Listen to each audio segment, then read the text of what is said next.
Chers lecteurs de Brussels Star et Brussels Économique, bonjour. Nous nous trouvons ici dans le Mama Roma situé à Place Jourdan, en présence du directeur général. Monsieur, bonjour. Bonjour. J'aimerais vous poser deux petites questions. Donc la première, en quelques mots, si vous pouviez nous définir le concept de Mama Roma. Alors Mama Roma, c'est avant tout une pizzeria, c'est de la pizza al taglio, de la pizza romaine.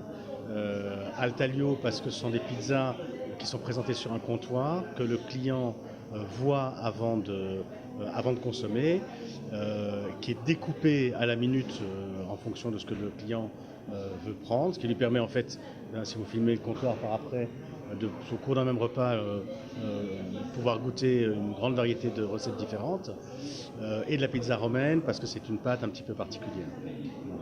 Très bien. Alors aussi, pour nos lecteurs de Brussels Star, étant donné qu'on se concentre sur le Bruxelles et ses quartiers, on aimerait bien un peu savoir ce qui fait que vous utilisez plus de bois ou plus de marbre dans certains magasins. Ouais. Expliquez-nous un peu la dynamique de l'architecture intérieure et extérieure dans vos restaurants à Bruxelles. Alors, en fait, ici, donc on a déjà 10 restaurants.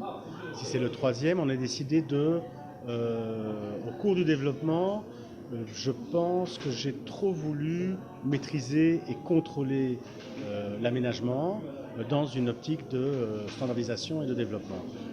On a fait marche arrière par rapport à ça. C'est sur Jourdan qu'on commence cette réflexion où l'idée est de retourner plus à une pizzeria de quartier, et de pouvoir s'adapter systématiquement aux endroits où on ouvre. Donc, par exemple, on ne va pas faire le même type d'aménagement. Le concept restera le même. On ne va pas faire le même type d'aménagement à Saint-Gilles, qui a une clientèle saint-gilloise qui lui est propre, qu'à Jourdan, qui a une clientèle plus internationale. La volonté générale a été de simplifier et de retourner vers quelque chose de plus convivial, de plus authentique et de plus confortable, et de quitter l'idée snack.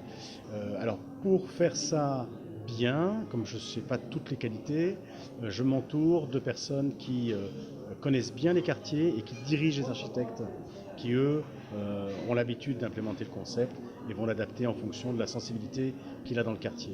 L'idée également, c'est de toujours regarder les autres commerces existants, comment ils s'intègrent et quel est le type de clientèle qui fréquente le quartier. Très bien. Et une dernière question. Ici, on a vu un peu l'étalage avec l'épicerie. Est-ce qu'on pourrait imaginer que dans un avenir proche, vous passiez à une expansion de ces épiceries, voire une moitié épicerie, moitié restaurant? Est-ce que vous avez déjà pensé à ce genre de choses? Dites-nous un peu.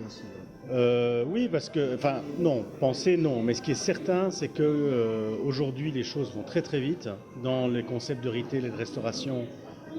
Et le food, ça va également très très vite. Et donc il faut surtout ne pas rester figé avec une idée fixe de la façon dont les choses doivent fonctionner et toujours s'adapter à ce qu'attend le consommateur, qui veut systématiquement la nouveauté. Maintenant, on restera toujours une pizzeria et on ne va pas se transformer en épicier de produits italiens.